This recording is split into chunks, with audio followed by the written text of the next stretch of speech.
Today I'm going to start building up the layers of upholstery on my Victorian armchair. I'm using traditional methods, not modern methods. No foam, no air compressor and staple gun. I am going to be using natural traditional materials, and my tools are going to all be hand tools. Starting with webbing, I'm going to be using two types of webbing on this chair. I've got jute webbing and I've got a stronger black and white herringbone webbing. This webbing I use for the seat. It's a lot stronger than the jute webbing, and this has to hold the springs and predominantly the weight of a person sat in the chair. I'm beginning by placing the jute webbing on the inside of the arms. This is the very first layer in my upholstery build-up. I'm using a magnetic hammer and upholstery tacks to secure it to the frame, folding the webbing over so I'm nailing through a double layer for extra strength. Traditional upholstery is a slower process than modern methods, but every layer is made from natural materials that won't break down the way modern foam does. Using a webbing stretcher, I pull the strips tight while tacking them down along the top of the arm frame. We just need enough webbing to support the layers evenly. Webbings are now placed and fixed on the inside arms. Next is the layer of hessian. The hessian will hold the loose upholstery fibre in place and give me a platform to stitch onto. I fix it onto the frame just past the webbing and tack it down on all four sides. On this arm, I've stitched in stuffing ties.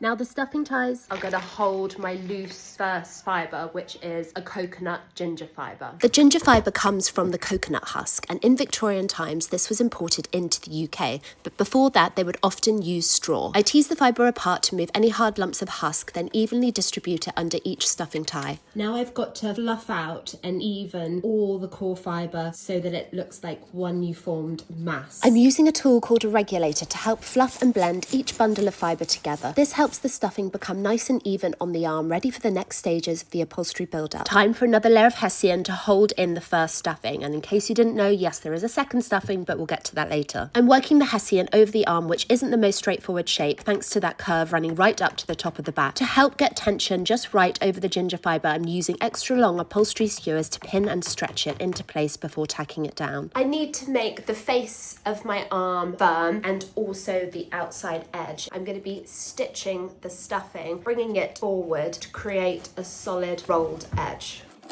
And you can see the definition of that roll and the firmness. The second stitch I'm adding to make the rolled edge firm is called a top stitch. This runs along the very top of the roll, locking everything in place and giving it a clean, defined edge that will hold its shape through years of use. Coming up in part 7, it's time for the second stuffing. We're swapping coarse coconut fibre for soft animal hair, just like the Victorians used, plus cotton wadding and calico to prep for the top cover. And with the help of all these different upholstery materials, the shape of the chair is slowly coming to life.